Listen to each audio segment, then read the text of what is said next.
Sharing, right? Yeah, otherwise, anything you converse will get. Let's go.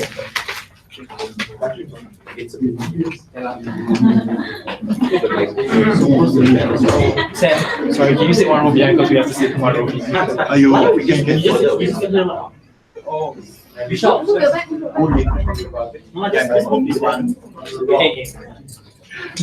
and you're entourage.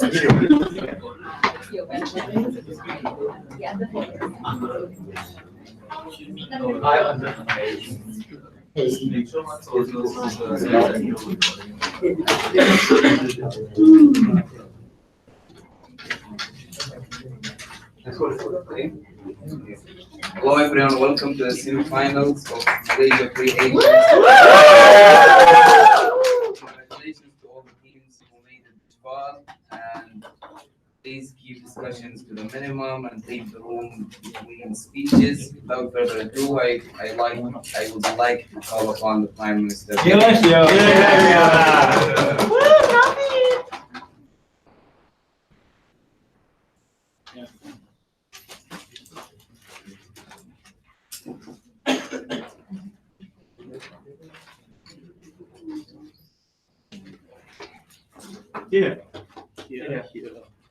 The reality is this: some versions of morality are outdated. Some versions of morality can no longer fit into the realm of the 21st century.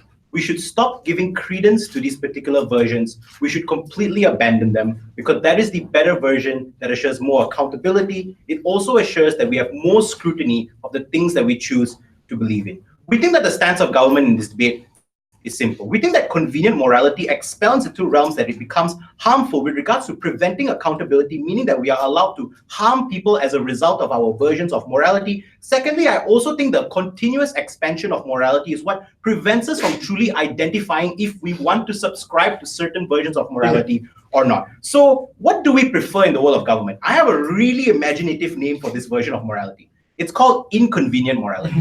So here's what we're gonna do. So in our world, a person commits an act, they are going to reflect on the morality of it. There are two potential outcomes to this. Firstly, they will reflect and say, okay, this is a violation of the morals that I choose to believe in, thus I am sorry, I will no longer commit it. Or they will reflect on it and decide, maybe this act is something that I prefer to do and I no longer will subscribe to that version of morality as a whole. So what I'm trying to say here is this: changing morality and changing your beliefs is not exclusive to either side of the house. The question is more about how we get to the process of change. So if the side of up would like to push stuff like, oh, maybe we can expand our morality to include stuff that's better, maybe stuff that's more equitable, we think the converse also applies, that you would expand it to stuff that are potentially negative. So the debate has to be about a discussion on just which version of morality is better for an individual to operate with, and also just which one harms people the least. So the first question I'm going to ask is this: what exactly is the point of morality with regards to an individual?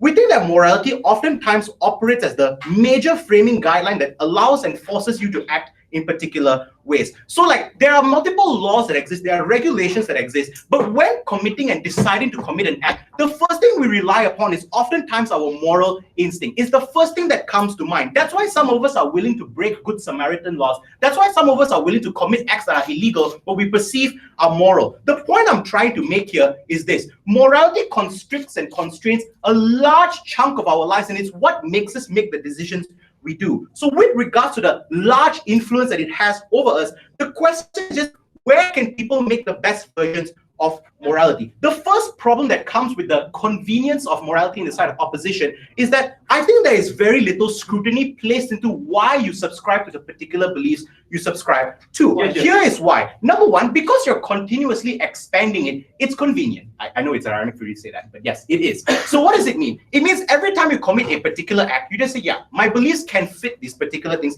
as compared to analyzing why these particular beliefs exist in your system, or why you particularly believe these things to begin with. We think that in a world where individuals decide to no longer expand their morality, the first question they ask themselves is, do I truly choose to believe in this thing? So what does it mean? There is more of a process of questioning why you believe the certain things you do. So for instance, if you're a religious individual that doesn't really think gay people shouldn't be harmed, but your religion tells you to do so, instead of suggesting that your religion can expand and be equitable to a large number of people, you would instead concede that, yeah, it's probably not it, I should probably leave my religion. I concede that this is somewhat difficult, and maybe in the world of opposition, you have slightly more equitable religious people, but I think this in of itself is actually quite harmful. The reason is because religion hasn't expanded, but we make it seem like it's really justified and it's really equitable. There's so much credence being paid to the Catholic Church. They're very equitable, they're very good for women. You open the Bible, stone them to death straight away, right? The difference is that in the world of opposition, you make beliefs that are inherently inequitable seem equitable because of the decisions that individuals choose to make. So it's not the morality that is good in the world of opposition, rather is the people operating independent of it and these beliefs therefore benefiting from it. So the split isn't so much about whether the belief is good or bad. The split is about whether one is outdated or whether we give it further credence that it should deserve. Before I move to my next argument, yes, Mika. Why are you likely to negotiate morality when you recognize that it's a flaw, that you were wrong, you were not correct, and you were in the wrong for negotiating even? I'm really confused, so I will not answer it. Actually, no, I'm not confused. I think I understand it. So you will recognize there's a flaw and you will move away from it, so you will not negotiate it. I think the process of negotiating in and of itself is actually quite harmful, and that nicely leads me to my second argument. I'm going to talk about the interactions people have with regards to morality when they subscribe to convenient versions of it. So the first thing is like, how do people behave? I think for a lot of us, we like to convince ourselves that we're very good people, but we're actually not. Everyone at some point messes up. Like, okay, never mind, that's very inequitable, I will not say that. So I think the second thing is people don't want to admit that they're wrong because people actively have an incentive to defend themselves. So when someone says you're a liar, even though you know for a fact that you lied, you oftentimes want to defend yourself first. You say, no, you're not. You create all kinds of random stories to make sure that the person looks wrong. The point I'm trying to make here is that there is an inherent human instinct to defend yourself. So how exactly does convenient morality fit into this and cause for worse decisions? When you hurt someone, you don't acknowledge that you're wrong to begin with. What does this mean? It means that in the process of, for example, saying something that's racist, saying something that's sexist, you didn't realize it, but you got called out for it, you don't acknowledge that it's sexist to begin with. What's the harm of this? Firstly, you deny people of closure. What does this mean? You never say sorry. You never admit that you were wrong. You never look someone in the eye and tell them that your pain is valid. What this means is that in the process of you trying to negotiate your morality, as opposition suggests, you are actively harming people by first denying it or attempting to expand it. Change is inevitable in both worlds. You will become equitable at some point. The difference is the process of becoming equitable in the world of opposition is one that inherently hurts the people around you. The second thing that I think is this.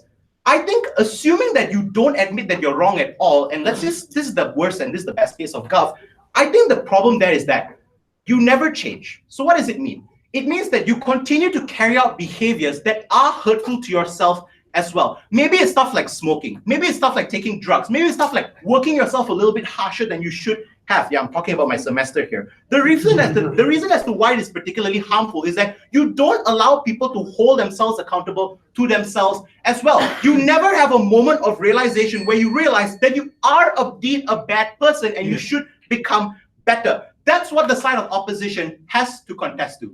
So again, change is inevitable in both worlds. The question is how we get there. The way that you get there in the world of opposition, one that inherently hurts other people, but secondly, you never identify or question why you believe these things. You give credence to things that shouldn't have been accredited. For those reasons, stop being convenient. Thank the Prime Minister and call upon the leader of the opposition.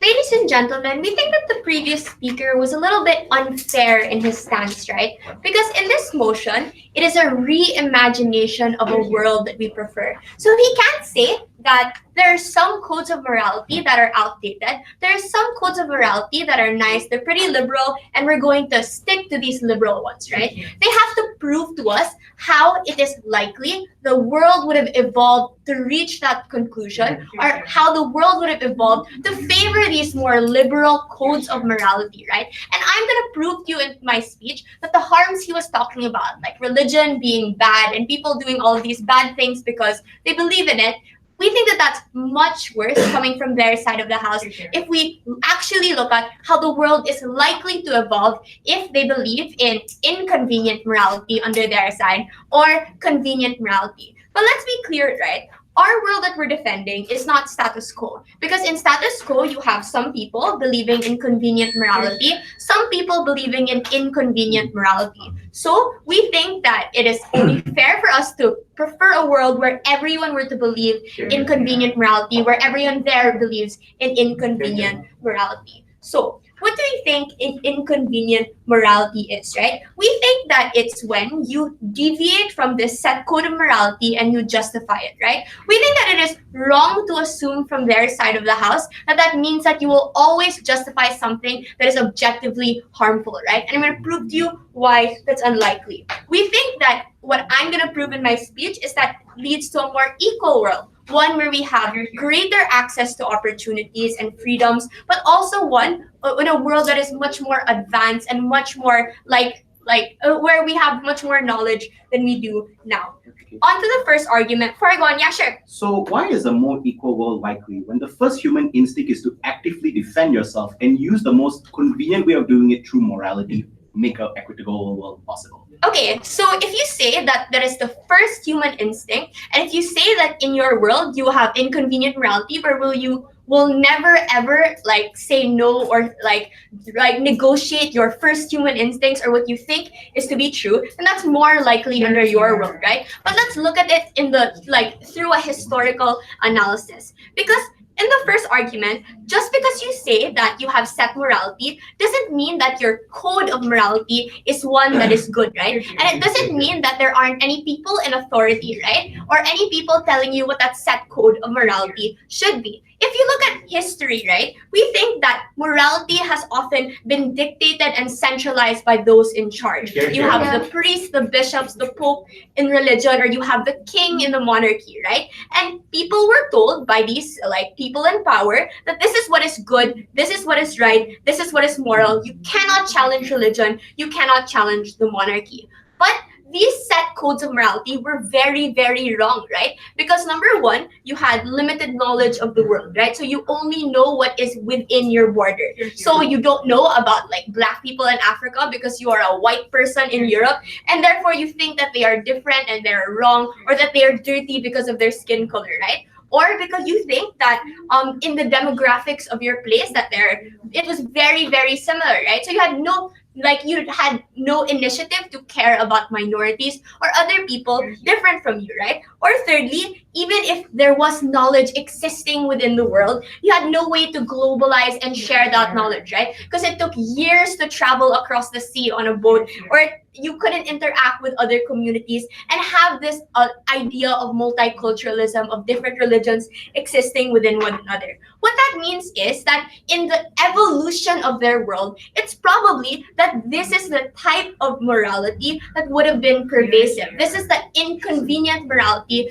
that this is what the inconvenient morality would have been pegged to. This is what people would have looked at. Why is that harmful, right? Because every time somebody violates this code of morality, if they say maybe gay sex is okay and the church is wrong, or maybe if I speak against the king, it's not treacherous against my country, and that's something that's fine, right? But under their side, they automatically think that they are sinful, that they are treacherous, and they will never try to do those things ever again, right? It leads to the entrenchment of these powers in charge. It leads to them being able to consolidate those powers furthermore, right? Versus convenient morality, where you recognize that it might not be wrong to have gay sex, right? It might not be wrong to think that maybe women should work and not just be mothers, like what the church and what the king tells me to do, right? So we see a progression of morality, no thank you, under our side of the house. But they said, you're just gonna objectively justify the wrong things like crime, for example, right? We think that even if you can justify something, it doesn't mean that that justification is persuasive to everyone here in this room, right? So it's not a guarantee that just because I am an evil person and I decide to justify this evil thing, that everyone else is going to change their behavior and believe my justification. Because they also have the power to negotiate, right? They also have the power to see if this is right or wrong, right? Versus things like, for example, what Hitler did, right? Which is where people were sheep and chose not to question what he was saying because he was this huge power authority. That's how they justified genocide, right? Or even things that we think are objectively wrong now, things like crimes, for example, aren't really that wrong, right? They're negotiable crimes. Things like drug use, abortion, prostitution. Should those things really be crimes or can they be debated, right? Versus malicious crimes where people probably aren't going to be convinced by. But on to the second argument. They might say it is possible to know about all of these advancements and therefore change morality under their side. We don't think that that's possible because all forms of advancement were seen as subversions of divine authority, seen as subversions of the king, and therefore contradictory to the set code of morality at that time. So it was inconvenient morality good, but inconvenient morality totally bad, right? Things like, for example, how when Copernicus found out that the universe didn't revolve around the earth, he was excommunicated by the church, right? Things like the Wright brothers also being excommunicated. They're making a plane because humans aren't meant to fly. These are the most important advancements in our time, right? Things, for example, like medicine, like editing gene codes, right? Because we don't believe that the body is the sacred temple that shouldn't be cut open and tampered with. So these are advancements that we can only have under our side. We think that we make for a more equal world, but we also have a better quality of life with these advancements under our side things. Thank the leader of the opposition and call upon the deputy prime minister. Here.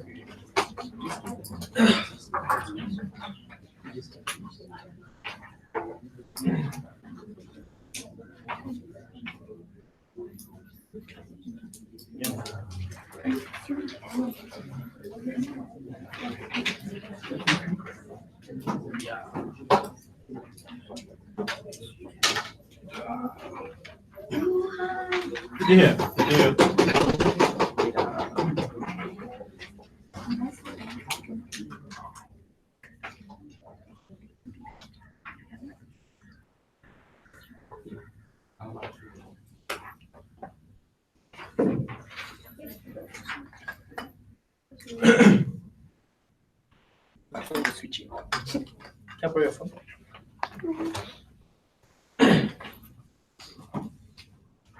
Sorry, my phone's dead.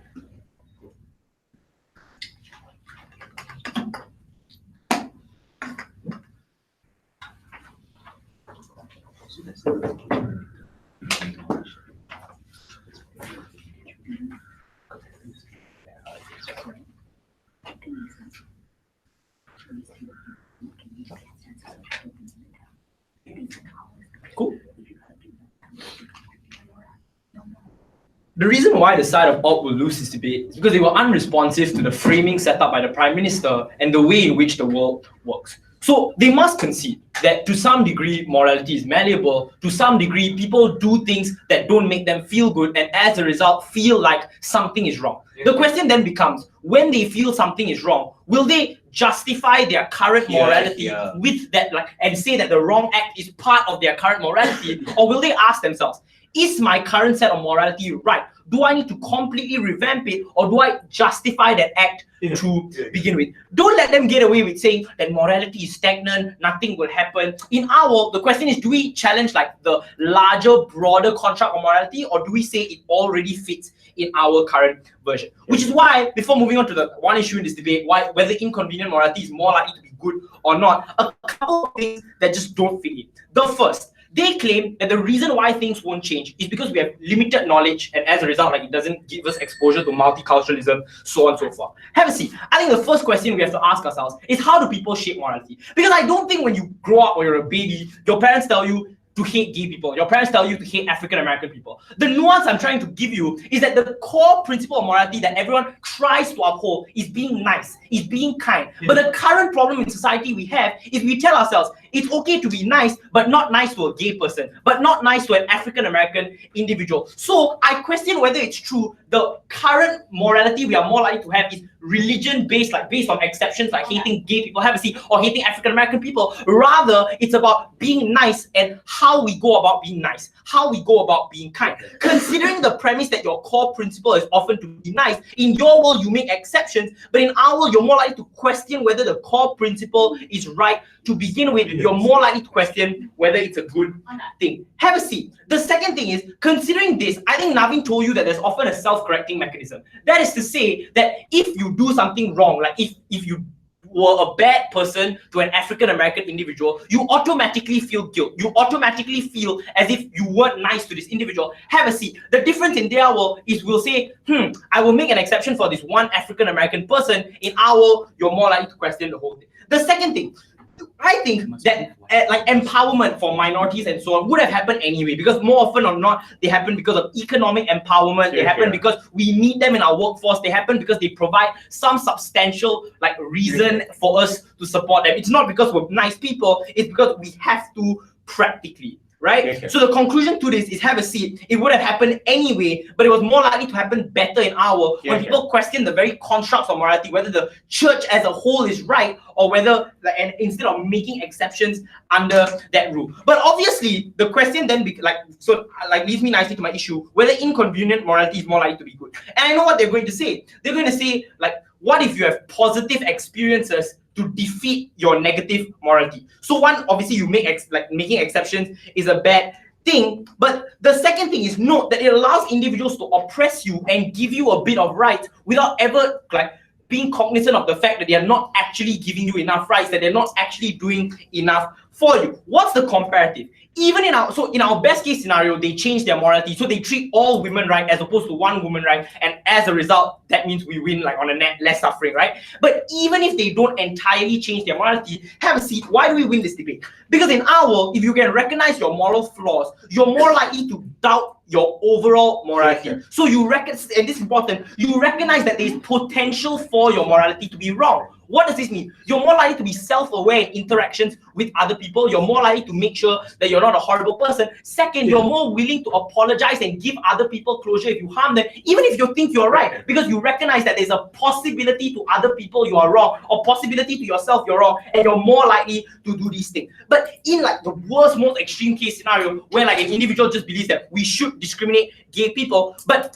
he will think back to the time he doubted his overall morality. And that doubt just means you're less likely to be as extreme. You're less likely to be as hostile as you would have been in a world where that doubt didn't exist to begin with. So maybe you mitigate that doubt and you move past it, but you always remember that initial doubt and use it to ensure that you're not so hostile, you're not so extreme, you're not such a horrible person. The conclusion to this is that there's more doubt to overall morality, even in our worst case scenario, and as a result, that potential allows you to self-correct and allows you to feel guilt that you wouldn't have felt in their world. Before I move on, go for it. You say people will jump ship and pick a different moral code, but different moral codes came from correcting and questioning the initial moral fabric to begin with. So on your side, there are no options of different moralities because people wouldn't have questioned them at all. No, you wouldn't have questioned the moral fabric. You would have said your moral fabric is right, and here's how my action fits into the current moral fabric. Our world is the one where we question the very moral fabric, whether the way we are approaching life to begin with is correct. Don't cop out, bro. I hope you respond in your DLO. The second thing I'll say, why is inconvenient morality more likely to be good? So I think this debate must admit that there are some instances where inconvenient morality is good, some instances where convenient morality is good. The question must then become, what is more likely, right? And I think inconvenient morality. Why? The first reason is, more often than not, I think the moral decisions we make is that we have to sacrifice morality for material gain. So I think what I'm trying to say is the vast majority of moral decisions we make is whether we should sacrifice our morality in order for material gain. In our world, we are less likely to make that exception for material gain, for temptation, because we are likely to feel guilt, or we are likely to feel that we we did something wrong and we betrayed our current code of conduct. The comparative in your world is you keep allowing yourself to be desensitized and keep allowing yourself to make exceptions to that moral rule. But what's the nuance here? I think in your world, because you enjoy feeling right, you are desensitized to that process. Like it keeps upscaling, right? So you keep telling yourself, this is okay, this is okay, this is okay. Eventually you make such big exceptions that your very code of conduct is not correct and it's a bad thing to begin with. You are like, you love that adrenaline high of being correct. You love justifying to yourself that you're not wrong. The second thing is that you're more likely to feel guilt in our world. So what does this mean? In a world where you're more likely to, so even in that process of questioning, right? I think that initial guilt is very important as opposed to a world where you immediately justify. In a world where you feel guilt, you're more likely to reach out. You're more likely to talk to people. Is my moral code correct? This is important because the comparative in their world is a very insular form of morality that self-justifies and self-corrects itself. I think in our world, when you talk to more people, this just means you take into account more people's lived experiences, which means you're less likely to discriminate minorities, more likely to be a good human being. And here's the nuance, your morality is more likely to take into account what it does to other people. Because I think the most important part of morality isn't how you feel about it. No one gives a shit, bro. It's about how you use morality to treat other people. And in a world where you're more cognizant of the way it affects other people, it's also a world where your morality is better. Very happy to win the semi-final. Thank you. Thanks, Deputy Prime Minister. Call upon the Deputy Leader of Here. Can we just turn on the air conditioning? Is that okay with everyone? Yeah. Just one.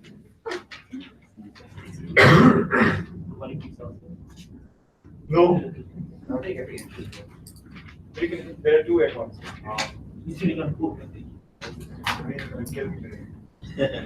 Naveen, only one. Naveen, only one. Fine.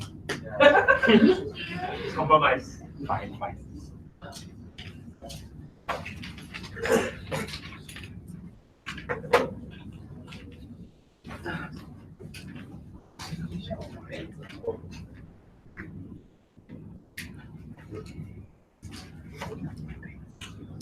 I'm honestly confused what government stands for in this debate. Because when Mika POI'd Naveen a while ago and said, how do you get negotiability under your set of morality? He explicitly said that he does not want morality to be negotiated. He thinks negotiating, it makes it a bad thing. That's why I'm confused why the second half of Hans' speech is trying to explain why they get to question their morality more under their side of the house when they themselves recognize that negotiability was a problem. There are two things I'll do in my speech. The first is to explain why we are more likely to negotiate morality, the point at which we have convenient morality.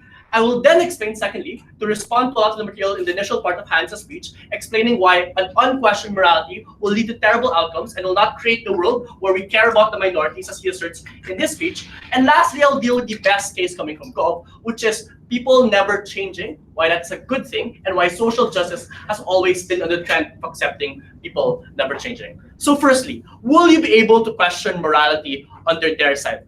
So the comparison is quite clear in the motion, right? Gov recognizes that you have moral flaws and therefore your actions were wrong. But Op, when you do an action, e.g. have gay sex, you try to justify that the action is correct and something that is morally good. Why is that important? Because that is how you question morality, right? When you feel like you don't feel the guilt of doing any specific action, that's how minorities are then able to challenge that specific actions that you do are not something that's morally wrong. No, thank you. In fact, Hans builds analysis for this, right? It is through the continuously creating different exceptions to different specific actions that take place and allow you to accommodate more forms of morality that take place. Before, we thought that sex is limited between a man and a woman. If you give them the exception under your side, that's how we expand this realm of sex and the sexual act to women, to gay people as well, or to different people that exist within society. But secondly, I'm uncertain how they get to question morality under their side. Because if people feel guilt, they feel like they hurt other people, then what is their incentive to change the morality that exists? It is far more likely that they accept it, and that is why they argue under their side that they're likely to apologize for the specific morality and the specific harm that they created. So gay people under their side, the point at which they do gay sex, they realize that they harm the moral fabric of society, are now going to apologize under your world because you believe that it is inconvenient. In fact, the label of it being inconvenient implies a case, right? The fact that you have to recognize the morality regardless of whether or not it's hard for you means that you're less less likely to challenge the morality than on our side of the house, where you have explained to you why morality is more likely to be challenged under their rule. So if they concede it's a value to question your morality, then we take this debate already. Before I'm on, sure, Naveen. Okay. But then the second part, this is weird, right? Because they say that you will not question your morality. But then Hans has an argument explaining why an unquestioned morality will then lead to probable outcomes for minorities as well. He says that minorities on both sides of the house would have been empowered because there's an economic value for them, regardless of whether or we're nice to minorities. And secondly, because it is beneficial for the majority to take care of minority interests. So this implies that they don't get to question morality under their side. But secondly, what I point out is that it's insufficient for minority empowerment, right? If you only see them as insofar as they're beneficial economically to you, it's unlikely that you'll give them things that are no longer beneficial to you, e.g. property, e.g. affirmative action, e.g. things like gay marriage, because while it's beneficial for them to be working as slaves in your factory, it's unclear why you'd want to extract more benefits from them under your side. Versus under our side, where people are able to question the conception of human rights because they're able to challenge what humanity ought to be, we are far more likely to get the benefits. Go ahead. You will only be convenient to a point that it doesn't hurt yourself. But some morality necessitates not prioritizing yourself. In that world, we are only can take that into account if we reach out to people, feel guilt about hurting other people too. Okay. If everyone prioritizes themselves, that's a good thing. So that's okay. That's where we agree now, right? Everyone prioritizes their own self-interest. That leads to democratic forces where people try to prioritize the interests of the vast majority of people that exist under your side. Versus under your world, where people don't prioritize themselves, they value the initial morality that exists, which under your world, because it's a complete, like, we restart the world, right, would have been the traditional structures of monarchy, the traditional structures of religion that you yourself would be continuously subscribing to under your side, because you're unlikely to question it. That's when people decided that every single individual has some moral worth and that they are able to question these structures, that they have been able to revolt against the very oppressive structures that they claim to be important under their side of the house. So I'm uncertain as to why they get the benefits of change. We're far more likely to get it under our side. The next claim they make is people will no longer apologize. I think that's fine. Because there's a 50-50 chance, right? Sometimes you apologize for something or some wrong that you did not do. Sometimes you apologize for a wrong that you did do. If your value is sometimes people get closure, we can get the harm or reparations through other things to the extent that you're doing a crime. No, thank you. You can still be punished for that. But we don't want to risk that minuscule benefit for people conceding the oppression or conceding moral frameworks that are harmful to the vast majority of individuals. I think that that benefit no longer stands. So next, let's go to my extension. Why they claim that people will never change. I will say that that's a good thing.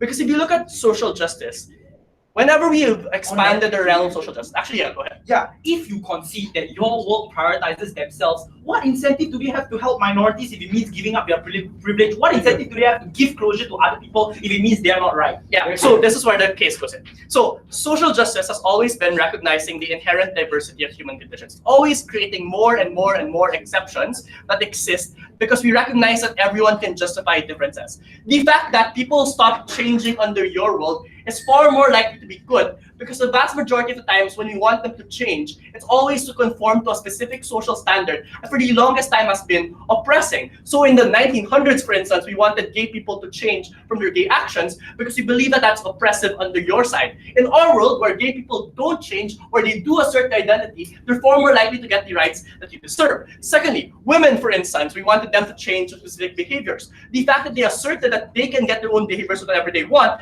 that's when we're able to get the rights that we want as well. Thirdly, like the recognition of things like neurodiversity in the world, right? People having multiple different personalities, multiple different intelligences, multiple different identities is hinged on us recognizing them as fixed, immutable characteristics and therefore creating exceptions from them versus trying to force these individuals to change and to subscribe to specific social standards that have historically oppressed and excluded them under their side of the house. So if you look at the entire trend of social justice in the world, it is always by recognizing that people should keep making exceptions for themselves because that is how you're able to empower yourself in the long run. We're very proud to oppose.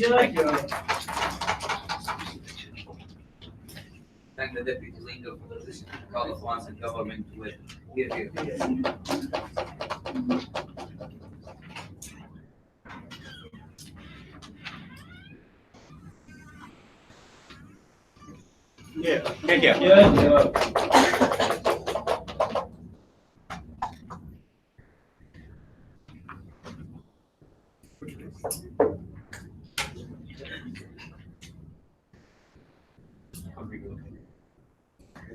It's true that in the past there are wrong versions of morality, but the reason why there's little progress towards this version of morality is because the root of the morality is never challenged. It's because people just continuously create exceptions to the rule rather than questioning this very basic form of morality in the first place. Yes, yes. The reason why it's very difficult for people to progress is because they never let go of the root morality that Yes, should have let yes. go in the first place. A world where which people have to choose to opt into another morality, or a world where people have to stay within the morality, is a world where people will question the roots a lot more in comparison to create exceptions without questioning the basic root of the problem, and that is side opposition. But before that, let's look at the first thing. They say that people should prioritize themselves, and that's fine. But the first thing is because people prioritize themselves, the inverse can also happen. So, for example, because I am taught to be kind and my morality is to be kind, I might create exceptions to who I can be not kind to. So, for example, if I'm a white extremist, I might not be kind to African American because they don't fit my rule. I can create exceptions toward these versions too. We think the reason why it's very likely is because people are more likely to be selfish under their rule, especially when even them themselves say that selfish is a good thing. And I'll tell you later why under our we have more capacity of change and more capacity of discussion. But before that, let's make it clear the delineation between government and opposition, because I think they try to make the debate very confusing. So right, under both worlds, people want to minimize internal conflict. The difference in how the resolution is made. Under side opposition, they'll minimize the conflict by saying that these things doesn't include my morality, or I'll try to make exceptions to the rule. I'll try to include them in the minority, in my version of morality.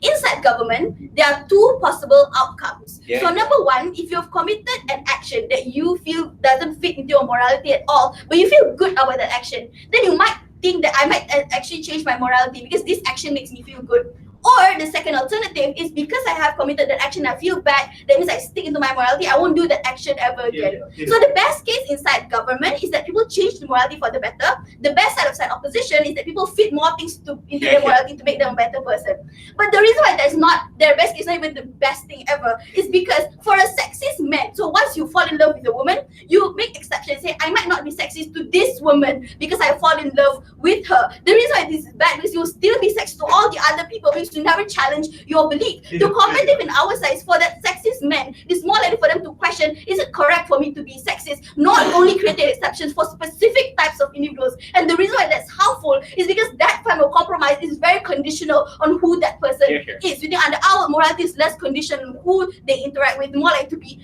a generalization. But the first question, in which world can morality advance? So we need to recognize that in our world there are more space for questioning or thinking about your current morality.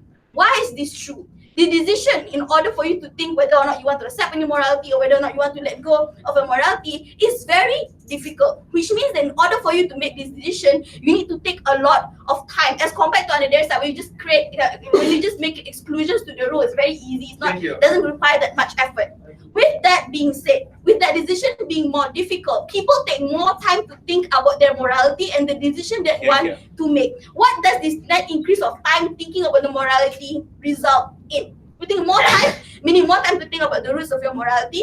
You are more likely to take into account asking people around you to make that decision of that morality. You are also using this more time means also more space in taking more things into consideration. So you might think, what your action impacts another person? How does your action influences other people? More time will also means that you also think what wrong have you done along the process. The impact also, more time also means that you think about the impact of your action towards other parties, because in order for you to come to a conclusion, you need to think about all these things for you to comfortably say whether or not I want to be in my morality or whether or not I want to change. So they are more likely to take these things into consideration, because if not, they can't minimize the internal conflict because they still think there's something else they have not think of.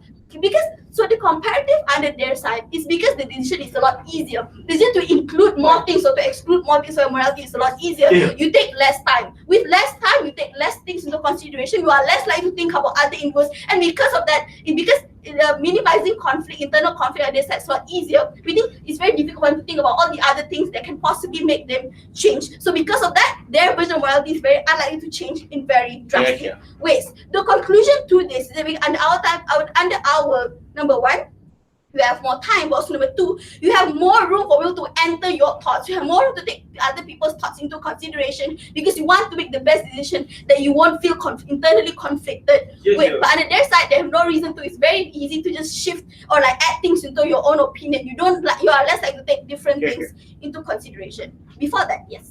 If you keep adding new things to your original form of morality, isn't that changing your morality because you believe different opinions, different values now?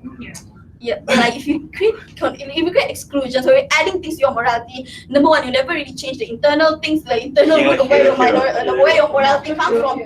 But also number two, because adding is so easy, you don't spend a lot of time thinking about those things, which also means you are less likely to take people's opinions into consideration. You are less likely to ask other people for opinions. You are less likely to even think about the decision you have to make because it is that easy. But even if the best case they continuously progress, we think it's still a slower progress. You need to include more people, until at the end you can be someone that's good. But at least on the outside, the shift is a lot easier because you don't need to continuously create exceptions. So for example, to the person who's homophobic, they don't have to continuously say, maybe I don't have to be homophobic to this person because my friend, this person because this person my teacher or something. At the hour, that person might to change as well to accept what they initially believe in. But the next thing is that they say the reason it's very difficult to change is because oftentimes morality is based on monarch or it's based on like your religion. And whenever you make a decision that's against it, you are seen as an aversion to the divine power. So I think number one, the reason why it's a lot harder under their side is because they're less questioning under their work because they continue to create exception to that dictatorship. So for example, if the dictator is bad, maybe it's bad, but at least these are the other things that my dictator do. I create exception to this one person doing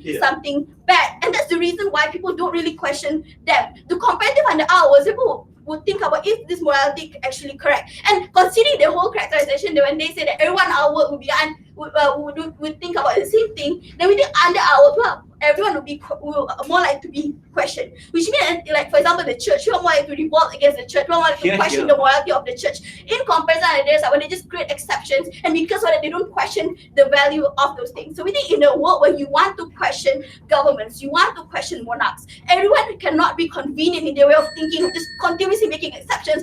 Everyone has to question if the morality is correct, and that will only exist in government. Thank the government whip and call upon the opposition whip.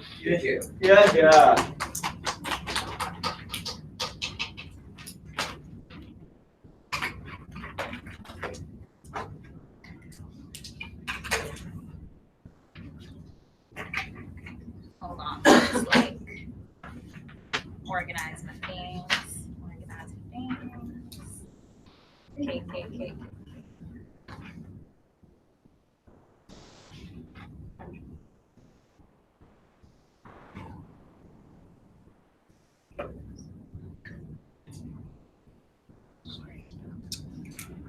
In an effort to not take trade-offs in this debate, Government Bench proposes a confusing world.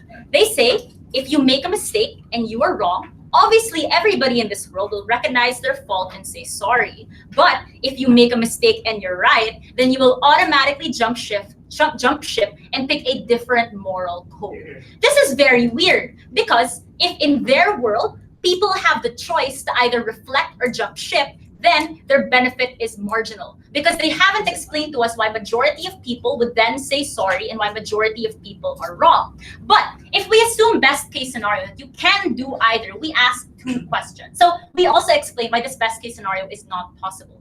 First, we said different moral codes only exist as a result of one person realizing that the initial morality was wrong. It began with Kant saying we don't believe in initial morality, Socrates saying initial morality was wrong. And then people followed because these people questioned the initial morality. Second, we said questioning in initial morality was considered to be wrong to begin with or against moral fabric. What Ina said was questioning was subversive to divine authority. Questioning was subversive to the king, subversive to whoever the initial authority was, which is why in their world, where people follow initial morality, people wouldn't have questioned at all.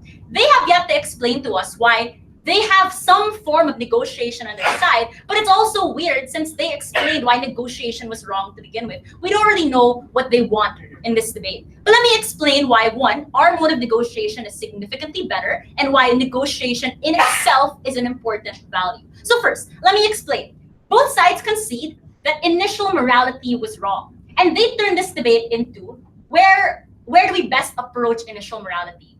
The motion says you will recognize that it is a flaw on their side, and on our side, you use convenient morality. What does it mean when you recognize that you made a mistake? That means you are the only person that made a mistake. That means you are wrong. So why are you likely to invest all your effort into pursuing your mistake if you made a mistake? Why are people likely to support you if you're the ones in the wrong? What does that mean? Social reforms on their side are unlikely to work, because if a Black person fights for equal rights, people will say, no, this person is wrong. Why am I going to support AA if this person was outside initial morality? This person is questioning the initial authority. So on their side, social reform at best is not going to happen, or it will, but it'll reach a threshold where it doesn't contradict initial morality. But they have yet to prove to us why morality on their side is going to be liberal. Ina gave many structural reasons why initial morality is likely to be flawed, and why people not questioning initial morality was a mistake to begin with.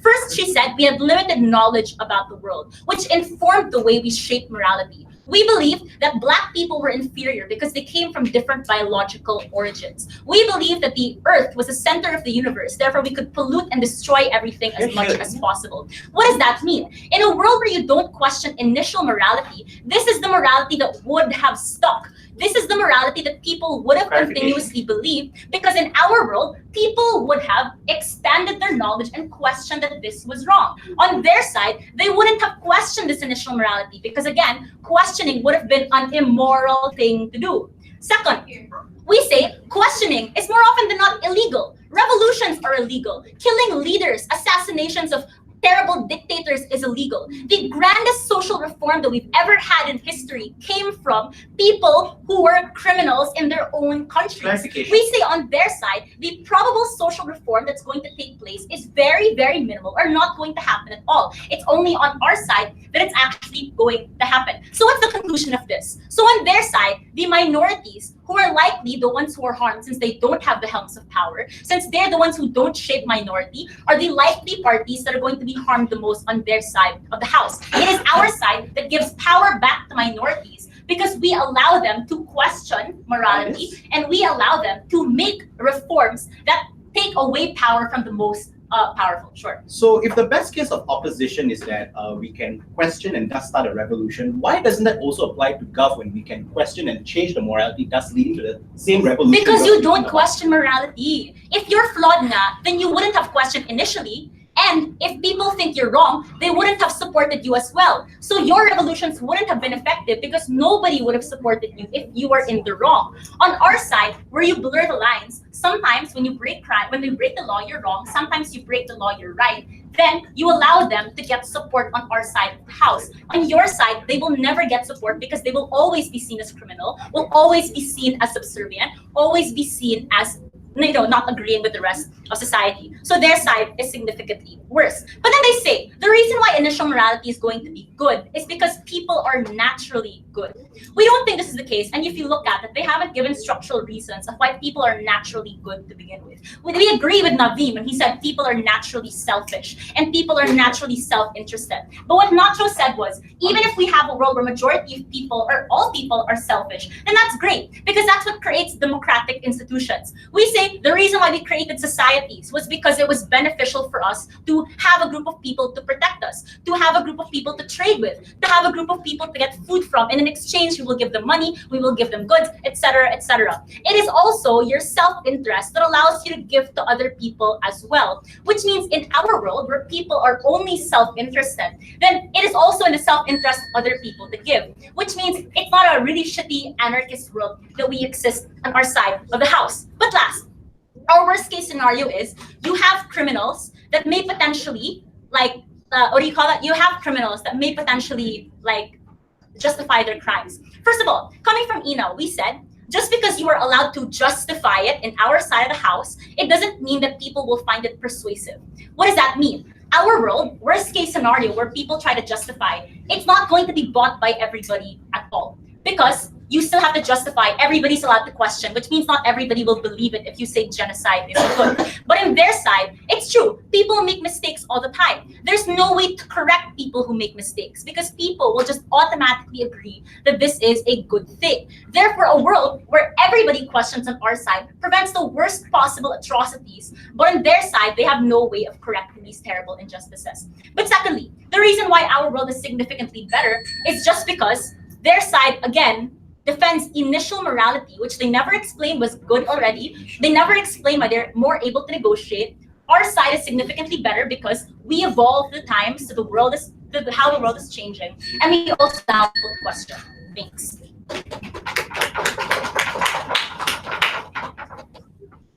Does it apply?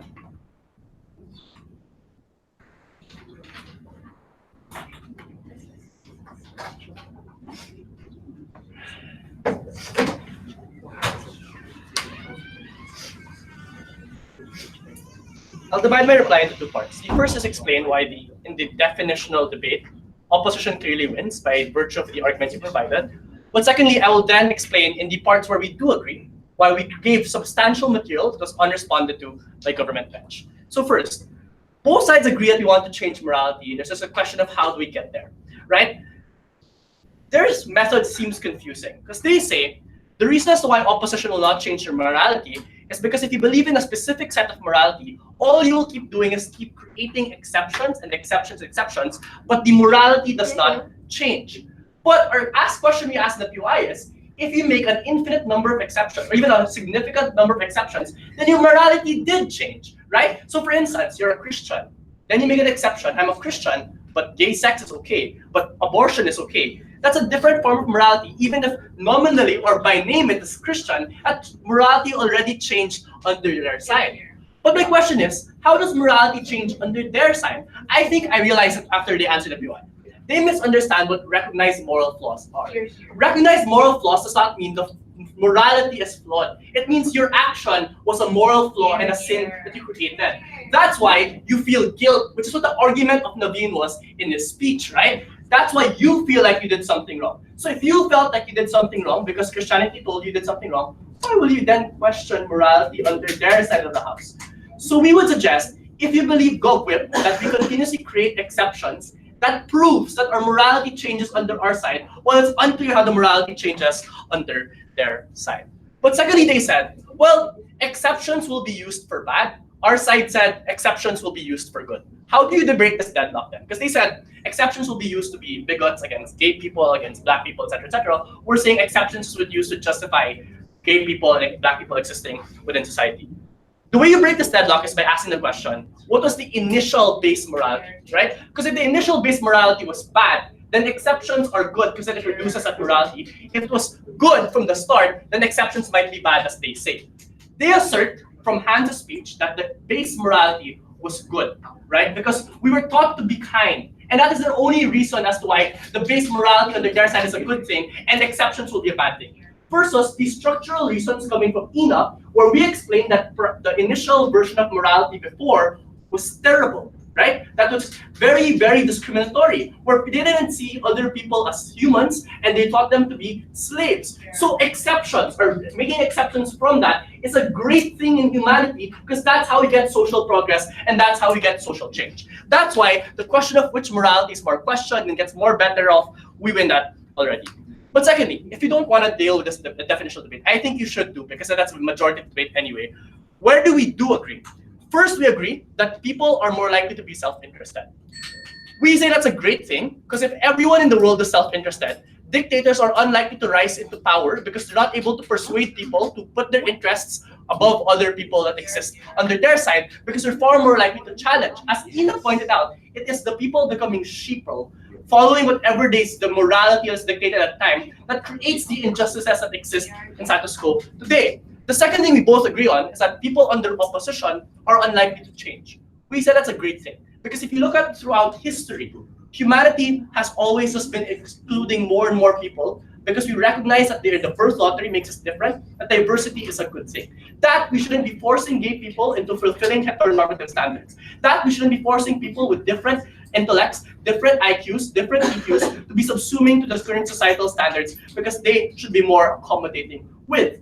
Again, these two arguments, based on the characterizations of the debate, which we both agree on, were unresponded to by government. So if you don't want to delve into the debate about definition, then you are supposed to credit these are material as the exclusive standing arguments in today's debate. We're very proud of those.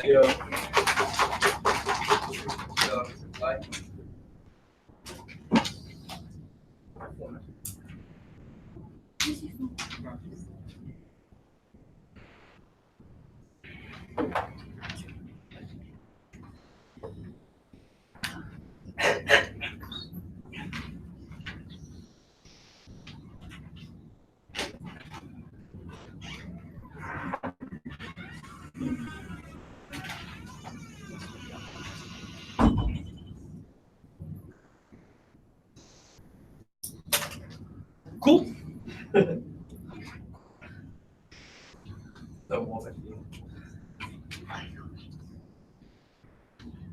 When a child comes out of their mother's womb, your amma and appa don't ask you to be homophobic. They don't ask you to be racist. They ask you to be nice. They ask you to be kind. They ask you to be good. But unfortunately, we grow up and religion, racist people tell us you should be nice, but not to a black person. You should be nice, but not to a gay person.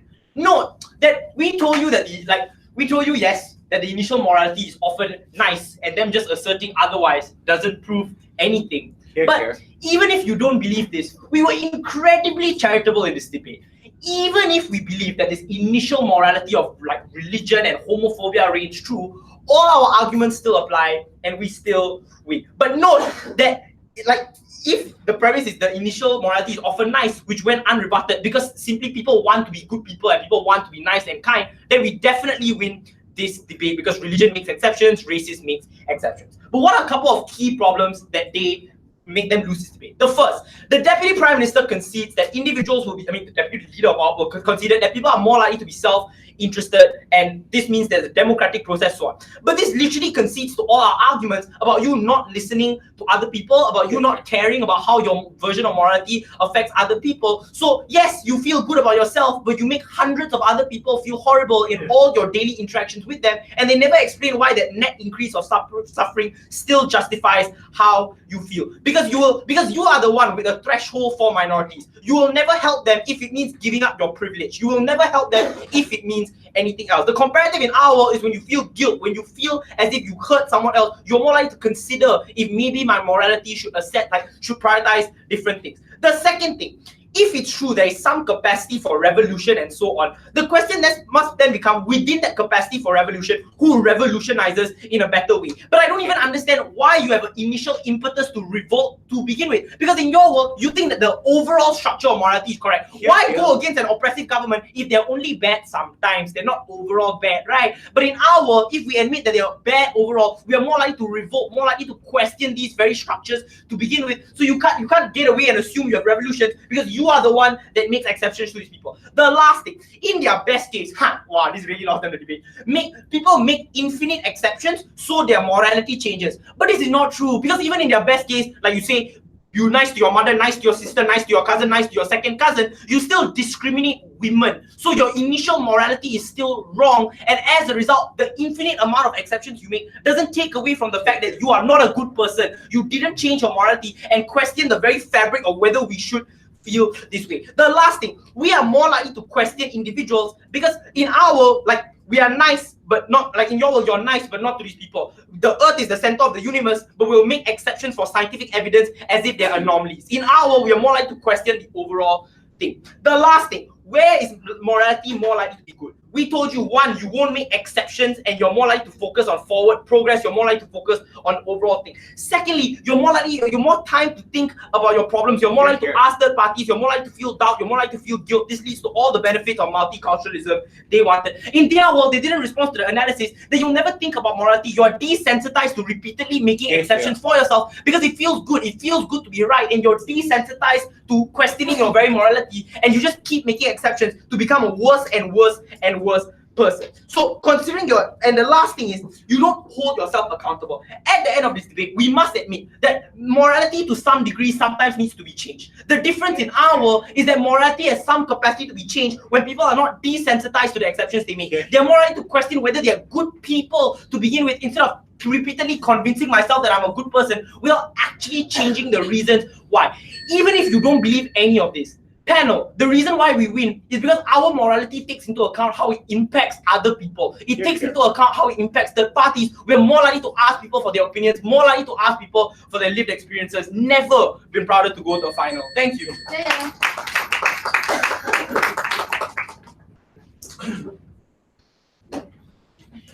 Thank you. It made it very like thank you. Tasia.